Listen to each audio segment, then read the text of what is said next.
तत्सवितुर्वरेण्यं भर्गो देवस्य धीमहि धियो यो नः प्रचोदयात्। जीवन आपका सबसे बड़ा सौभाग्य। आपको क्या सौभाग्य इस समय मिला हुआ है, इस पर आप कभी गौर करें तो आप इस बात पर विचार मत कीजिए।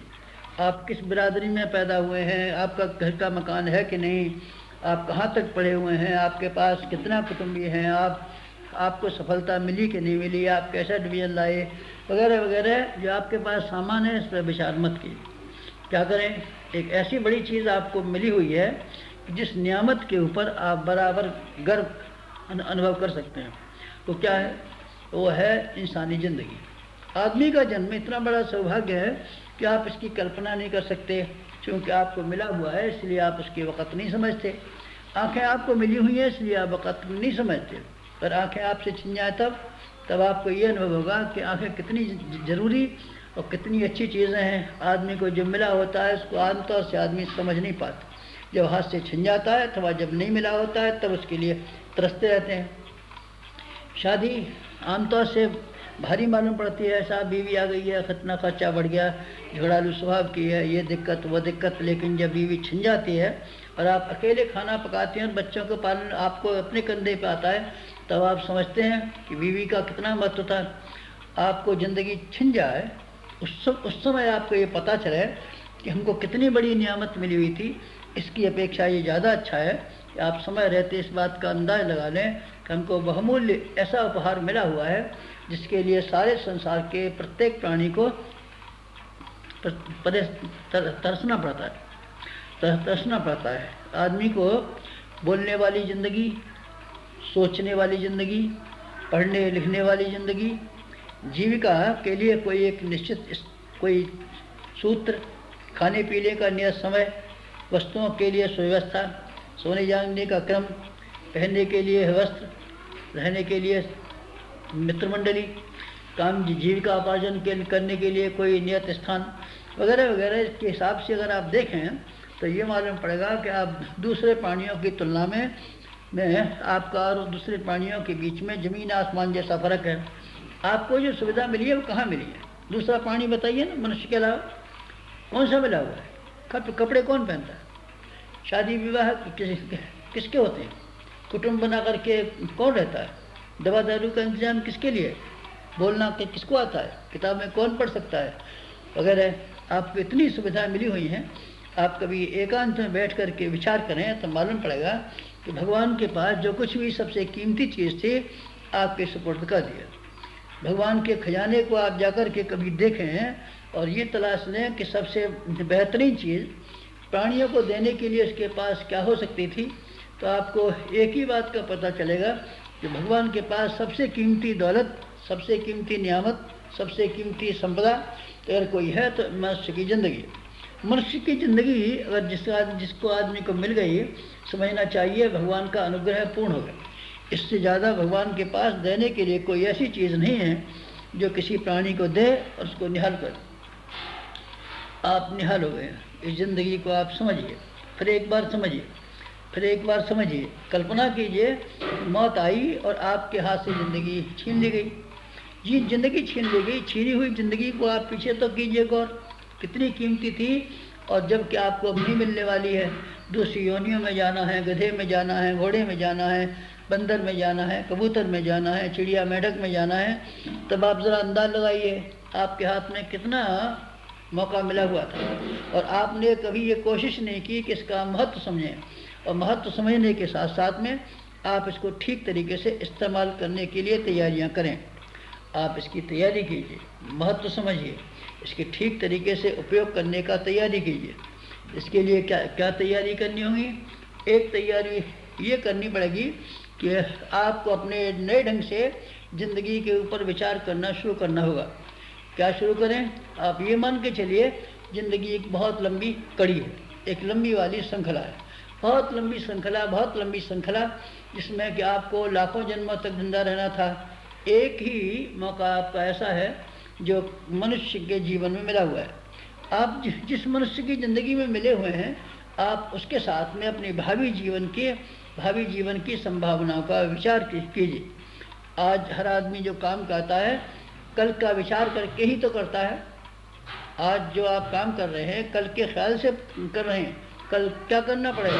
आज जो आपने नौकरी खेतीबाड़ी की, उसका मतलब तो यही तो है कि आपको कल का दिन गुजारा करने के लिए ठीक मिलेगा। मकान आप किसी लिए बनाते हैं?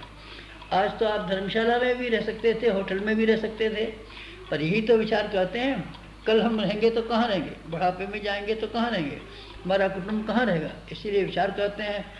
कल की संभावनाओं के लिए आज की व्यवस्था बनाना हर एक आदमी का काम, हर समझदार आदमी का काम है। आप एक लंबी वाली ज़िंदगी जी रहे हैं। अगर आप लंबी वाली ज़िंदगी जिए हैं तो आपको ये विचार करना पड़ेगा आपका कल शानदार किस तरीके से हो। कल की शानदार होने के लिए आज आपको क्या करना होगा? एक ही बात करनी पड़ेगी। आप अपने प्रत्येक क्रियाकलाप में इस बात का समावेश करें कि हमारा कल भविष्य किस तरीके से उज्जवल हो जाए। हम और आप में से अधिकांश लोगों में गलती ये है कि आज की बात को विचार करते हैं, कल की बात को विचार नहीं करते। कल क्या परिणाम निकलेगा इसको हम भूल जाते। आज हमको किन बात में फ़ायदा है, बस इतनी बात पर हमारी दृष्टि सीमित रहती है, और जो आज हमको फ़ायदेमंद मालूम पड़ता है उसी को करने पर आमादा हो जाते हैं। उससे भली से हमारा कल ख़राब होता हो। करना क्या चाहिए? करना ये चाहिए कल के परिणामों पर हम ज़्यादा विचार करें, और आज के अपनी गतिविधियों का निर्धारण इस तरीके से करें जिससे हमारा कल बहुत अच्छा बनता हो, शानदार बनता हो, अच्छा बनता हो। उसके लिए हम कोशिश करें तो हम ऐसी एक रीति नीति को अपनाने में समर्थ बन सकते हैं जो हमारे लिए हर तरीके से सुखदायक और शांतिदायक बन सकती है। आपको दूसरों से गौर करना चाहिए। जो आदमी तुरंत फ़ायदे उठाने के लिए कोशिश करते हैं, वो आपने देखे नहीं किस तरीके से हैरान होते हैं और किस तरीके से अपनी ज़िंदगी को तबाह कर लेते हैं। अपराधियों को आप जानते हैं ना, शराबियों को आप जानते हैं ना, आलसियों को आप जानते हैं ना, फिजूल खर्चों को आप जानते हैं ना। ये कौन है? ये सिर्फ सब वो आदमी हैं जो आज की सुविधाओं को ध्यान देते हैं और ये भूल जाते हैं कि हमारा भविष्य क्या होना है। शराबी इस समय के मज़े को देखता है और ये देखता है इस समय हमको कैसा जायका आ रहा है, कैसा आनंद आ रहा है, ये भूल जाता है कल हमारा लिवर ख़राब होने वाला है, दिमाग ख़राब होने वाला है, ज़िंदगी में कमी होने वाली है, हमारी अकल ख़राब होने वाली है, हमारे कुटुंब की तबाही होने वाली है, हमारी बदनामी होने वाली है। ये कल तो होंगी ना, कल का कोई ख्याल ही नहीं आता। कल का ख्याल नहीं आता तब उसको शराब पीने में कोई ऐतराज़ नहीं है। लेकिन जिसको कल का ख्याल है, अपने शरीर का ही ख्याल है, अपनी बदनामी का ख्याल है, अपनी आमदनी का ख्याल है, अपनी घर गृहस्थी की जिम्मेदारी का ख्याल है, जैसे ही ख्याल आएगा फिर वो शराब पीने से ऐतराज़ करने लगेगा और छोड़ दे। दूरदर्शिता की कमी जिस आदमी में है वो सिर्फ आज की बात विचार करता है। अपराधियों के बारे में भी यही बात है, शराबियों के बारे में, जुआरी को आपने देखा है ना, चोरों को देखा है ना। इस समय हम फ़ायदा उठा लेते हैं। अरे भाई, इस समय तो फ़ायदा उठा लेते हैं, पर भविष्य तुम्हारा क्या बनेगा? दूसरा आदमी कौन सहयोग करेगा? दूसरा आदमी कौन अपने पास बैठने देगा? जहाँ कहीं भी किसी का सहयोग मांगने जाएंगे वो यही ख्याल तो करेगा ना कि चोर और उचक्का है, हमारे पास रहेगा, हमको हैरान करेगा, किसी न किसी तरीके से तंग करेगा। इसलिए अच्छा होते हुए भी, कुटुंबी होते हुए भी, मित्र होते हुए भी, अपने ख़ानदान का और परिवार का होते हुए भी हर आदमी चाहता है ये किसी तरीके से काला मुँह करे और हमसे दूर चला जाए। क्यों? क्या वजह हुई? क्राइम आदमी के व्यक्तित्व को ख़त्म कर देता है। आमदनी क्या मिली क्या नहीं मिली मैं नहीं कहता आपसे, आपने जेब काट के क्या कमा लिया, चोरी बेईमानी से क्या कमा लिया, ये आपकी मर्ज़ी के ऊपर है, पर आपने अपना भविष्य ख़राब कर दिया। अब आपको सहयोग की गुंजाइश नहीं। जब लोगों को ये मालूम तो पड़ेगा ही, छिपता तो नहीं है कि आप बुरे काम करने वालों में से हैं, तब फिर आप विश्वास रखिए, ना आपके पास अच्छे ग्राहक आ सकते हैं, न कोई आपको उधार देने को रजामंद हो सकता है, ना आपका कोई मुसीबत में सहकारी हो सकता है। अपराध का रास्ता इख्तियार करने के बाद में आपने कमाया होगा मैं नहीं कहता, लेकिन भविष्य अपना कितना ख़राब बना लिया। तब यही बात उसकी है। आप किसान को जानते हैं ना, विद्यार्थी को जानते हैं ना, माली को जानते हैं ना, कलाकार को जानते हैं ना, ये सब आदमी वो हैं जिनको कल का ख्याल रहता है। आज उनको नुकसान पड़ता है तो खुशी खुशी इस नुकसान को उठाने के लिए तैयार रहते हैं। किसान नुकसान उठाने को तैयार रहता है। आज बीज बो रहा है ना, आज मेहनत कर रहा है ना, आज खाद पानी सिर पर ढोकर के खेत में लगा रहा है ना, नुकसान के अलावा क्या है आप ज़रा बताइए तो सही। लेकिन उसको ख्याल है कि इसका कल से हमको अच्छी फसल मिल सकती है और हम अच्छा फ़ायदा उठाएंगे। इसलिए आज की तबाही, आज का नुकसान, आज की मेहनत भली से उसका कोई मुनासिब फ़ायदा न मिलता हो तो भी बराबर करने के लिए तैयार रहता है। आप ऐसा नहीं कर पाएंगे क्या? आपको करना चाहिए। विद्यार्थी को आपने देखा है ना, विद्यार्थी किस तरीके से किताब पढ़ने में लगा रहता है, रात को जगता रहता है, फीस भी दाखिल करता है, स्कूल भी टाइम पर जा पहुंचता है। और आप उस आदमी को देखिए, बच्चे को, जो लावारिसियों की तरीके से घूमता रहता है, घर से पैसे ले जाता है फीस दाखिल करने के लिए, घर से किताब ले आता है पैसा किताबें ख़रीदने के लिए, न पैसा किताबें ख़रीदता है न फीस दाखिल करता है, आवारागर्दी में इधर का इधर घूमता रहता है। आज का जायका उठा लिया ना, हाँ, लेकिन आज का जायका उठा करके क्या फ़ायदा किया? कल का भविष्य ख़राब कर लिया ना। कल इस बेचारे का क्या होने वाला है? बिना पढ़ा रह जाएगा, हर साल फेल होता रहेगा, बच्चों में बुद्धू और बेवकूफ़ समझा जाता रहेगा, सारे घर वाले उसके ऊपर हिकारत की दृष्टि से देखते रहेंगे। अंततः अपनी ख़राब ज़िंदगी को लेकर के किसी ऐसे बुरे लोगों की सोबत में जा फंसेगा जहाँ पर उसका भविष्य अंधकार में होता हो। ये कैसे हो गया? अदूरदस्ता के कारण से। दूरदस्ता अगर उस बच्चे में रही होती तो उसने ऐसे कदम न उठाए। तब उसने समझदार बच्चों की तरीके से दिन रात मेहनत की होती, अच्छा डिवीज़न ले आया होता, अच्छा डिवीज़न ला करके छात्रवृत्ति प्राप्त कर ली होती, और छात्रवृत्ति प्राप्त करने के अलावा कोई ऐसा पद प्राप्त कर लिया होता जिससे सारी ज़िंदगी खुशहाली से बीत जाती। अदूरदस्ता ही तो है ना जिसकी वजह से बच्चे की ज़िंदगी ख़राब हो गई। अदूरदस्ता है तो ही है ना जिसकी वजह से शराबी तबाह हो गया।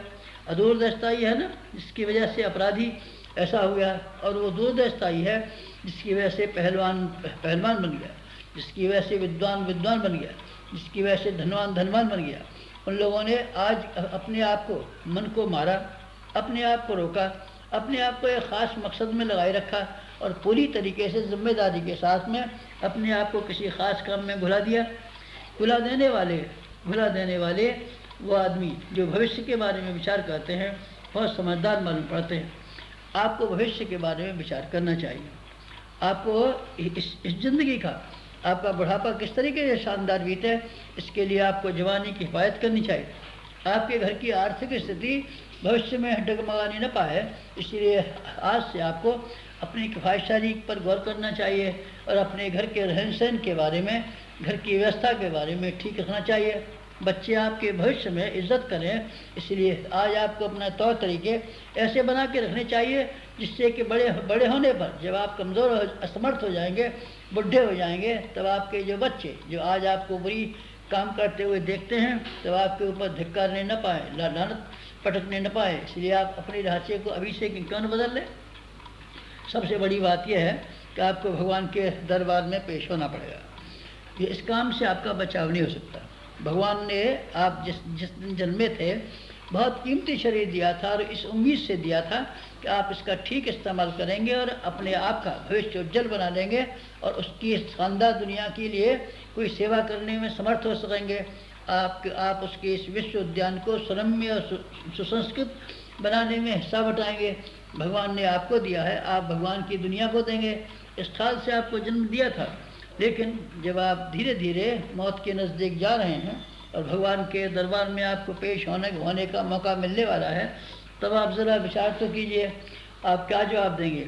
आप ये मत विचार कीजिए कि भगवान जी आपसे ये पूछने वाले हैं कि आपने कितनी माला का जप किया था, कि किन किन तीर्थों में यात्रा की थी, क्या क्या कर्मकांड कराए थे, क्या कथा सुनी थी और क्या कही थी। यह आपकी मर्ज़ी के ऊपर है, या आपकी अपनी मन की हिफाजत के लिए और मन को ठीक रहने के लिए। भगवान से इनका कोई ताल्लुक़ नहीं है। भगवान ने तो सिर्फ आपको एक चीज़ अमानत में दी थी और वो ज़िंदगी, और सिर्फ ज़िंदगी के बारे में वो आपको सवाल करने वाला है। जब आप जाएंगे तो एक प्रश्न का उत्तर आपको देना पड़ेगा और एक ही प्रश्न पूछा जाएगा। आपको जो बेशकीमती ज़िंदगी मिली तो आपने कहाँ खर्च कर डाली, किन किन कामों में खर्च कर डाली। आपको अभी से उसका जवाब तैयार कीजिए। आपके ये जवाब माकूल नहीं है। कि हमारे पास पेट के कमाने के लिए इतना काम था, कुटुंब को बनाने के लिए इतना काम था, इसीलिए हम सारी ज़िंदगी उस काम में लगे रहे। ऐसा ऐसा मत कहिए। आपके हाथ बहुत बड़े हैं और आपकी अकल बहुत बड़ी है, और आपको कमाने के लिए बहुत से साधन समाज में मिले हुए हैं। आपकी आवश्यकताएं क्या हैं ज़रा बताना। मुट्ठी भर आवश्यकता। 4 रोटी आप खाते हैं, 4 रोटी तो आप 2 घंटे की कमाई भी पूरा कर सकते हैं। आप 3 गज कपड़ा पहनते हैं ना, इसकी कितनी कीमत होती है। महीने भर में कितना खर्च करते हैं। आपकी व्यक्तिगत खर्च और आवश्यकताएं बहुत कम है। आप फिजूल खर्चियों से बढ़ा डालें तो इसके लिए कोई क्या कर सकता है। फिजूल खर्चियों के लिए तो कोई रास्ता है, कोई सीमा है, कोई मर्यादा है। आप चाहे इतना खर्च कर डालिए, लेकिन आपकी वास्तविक आवश्यकताएं बहुत कम है। और कुटुंब का निर्वाह करना पड़ा। कुटुंब को अगर आप अपने स्वावलंबी बनाने और संस्कारी बनाने तक का अपना उद्देश्य सीमित रखा हो, तो आपका कुटुंब पालन करने में ज़रा भी दिक्कत नहीं पड़नी चाहिए। कुटुंब में ऐसे ढेरों आदमी ऐसे होते हैं जो अपने पैरों पर खड़े हो सकते हैं, उनकी ज्ञान को करना चाहिए। मसलन आपकी धर्मपत्नी है, अच्छी खासी है ना, स्वास्थ्य उनका अच्छा है, स्वास्थ्य अच्छा उनका है, तो खाना पकाने में क्यों आप सारे दिन लगाए रखें। थोड़े समय तक आप सब मिलकर खाना पका सकते हैं, बाकी समय में आप इस तरीके से उनको शिक्षा और संस्कारता पैदा कर सकते हैं जिससे कि वो अपने पैरों पर खड़ी हो सकें। घर के लिए कुछ आर्थिक कमाई न कर सकती हों तो बचत कर सकें। खाना पकाना भी तो एक आमदनी है, कपड़े धोना और सीना भी तो एक आमदनी है, आपके घर में साग भाजी उगा देना भी तो आमदनी है। स्वावलंबन हुआ ना। स्वावलंबन की दृष्टि से आप घर के कई मेंबरों को अगर इस लायक बना दें, बुढ़ों से भी कुछ काम करने की बात कहें, औरों से भी कुछ काम करने की बात कहें। हर आदमी एक आदमी कमाए सब बैठ के खाएं, ये बुरी बात है। हर आदमी को आप स्वावलंबन क्यों नहीं सिखा सकते। अगर आप इस तरीके से स्वावलंबन सिखाएं तब आपके ऊपर वो बातें ख़त्म हो जाती हैं। आपको तो परिवार का पोषण इसलिए भारी पड़ रहा है कि आप अकेले कमा करके और सबको बैठ के खिलाना चाहते हैं, सबको निकम्मा बनाना चाहते हैं। अगर सारे कुटुंबियों को, जो छोटे बच्चों को छोड़ के जो समर्थ व्यक्ति हैं, किसी न किसी तरीके से किसी काम में लगाए रखने की बात का विचार कर लें, तो आपको कुटुंब पालन में क्या दिक्कत पड़ सकती है। कुटुंब परिवार आपका भारी क्यों पड़ना चाहिए। आपको पेट भरने में दिक्कत क्यों होनी चाहिए। आप औसत नागरिक भारतीय की तरीके से अगर ज़िंदगी जिएँ और किफ़ायतशारी से रहें, तो आप यकीन रखिए आप थोड़े में बहुत गुजारा कर सकते हैं और आपको सारी मुसीबतों से बड़ी आसानी के साथ में बचाव होना संभव है। भगवान के काम करने के लिए तो आपको ढेरों को ढेरों समय मिलना चाहिए। आपको अगर कोई पुरानी स्थायी आमदनी नहीं है तो 8 घंटे की मेहनत और मशक्क़त करने के बाद में आपका गुजारा भली तरीके से हो जाना चाहिए। काम करने के घंटे 8 घंटे से ज़्यादा नहीं होने चाहिए।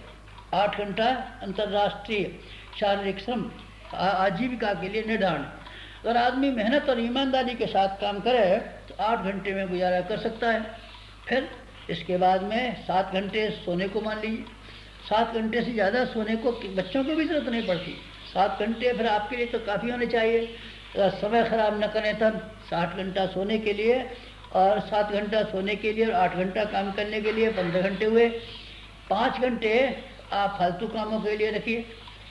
शौच, स्नान और खाने में क्या देर लगती है। 1 घंटा मानिए सवेरे का, 1 शाम का मान लीजिए। ये तो काम दैनिक ज़रूरतों में और कौन सी है ज़रा बताना। 2 ही 3 तो काम है, टट्टी जाना, नहाना, रोटी खाना, और कौन सा काम बताइए। इन कामों में 1-1 घंटा 2 बार के लिए मान लें तो 2 घंटे हुए, 3 घंटे और फालतू कामों के लिए रख लीजिए। कभी क्या। इस तरीके से 5 घंटे आप दैनिक कार्यों में लगाने के बाद में आपको कुल मिलाकर के 20 घंटे अपने दैनिक कामों में और पारिवारिक कामों में खर्च करने के लिए काफ़ी होने चाहिए। इसके बाद में जो आपके पास 4 घंटे बचते हैं, आप भगवान के कामों को कर सकते हैं, जिससे कि आपकी ज़िंदगी सार्थक मानी जा सके, जिससे आप भगवान के दरबार में जब कभी जाएं तो सीना तान के ये कह सकें हमने अपनी आत्मा का कल्याण करने के लिए और अपने परिवार का स्तर बढ़ाने के लिए और समाज में सत्प्रवृत्तियों का संवर्धन करने के लिए कोई मूल्यवान काम किए। आप ऐसे कीजिए, भगवान के दरबार में जाने की तैयारी कीजिए। अगर आपको उनको सही जवाब देने में समर्थ हो गए तो आप विश्वास रखिए, अभी तो आपको सामान्य प्राणियों से मनुष्य का दर्जा मिला है, कल आपको महामानव का मिल सकता है, ऋषियों का दर्जा मिल सकता है, देवात्माओं का दर्जा मिल सकता है। आप स्वर्गीय ज़िंदगी, अभी तो मानवीय गरिमा से लाभान्वित हुए हैं, भविष्य में आपको स्वर्गीय ज़िंदगी जीने का मौका मिल सकता है। आप जीवन मुक्तों के में गिने जा सकते हैं। आप सारे विश्व में भगवान के उत्तराधिकारी और युवराज कहलाने की परिस्थिति में पहुंच सकते हैं। कि कब पहुंच सकते हैं? आप जीवन का ठीक उपयोग करना सीख पाएँ तब। जिंदगी के साथ खिलवाड़ मत कीजिए, जिंदगी को महत्वहीन मत मानिए, जिंदगी को खंडित मत कीजिए। जिंदगी में आज का ही लाभों पर विचार मत कीजिए, भविष्य के लिए विचार कीजिए और ऐसे नीति अख्तियार कीजिए जिससे कि आपका न केवल आज का दिन शानदार बन सके, बल्कि भविष्य का उज्जवल बनाने के लिए भी एक अच्छा खासा द्वार खुल सके। आप ऐसा कीजिए, जीवन का महत्व समझिए, जीवन का सदुपयोग कीजिए और भविष्य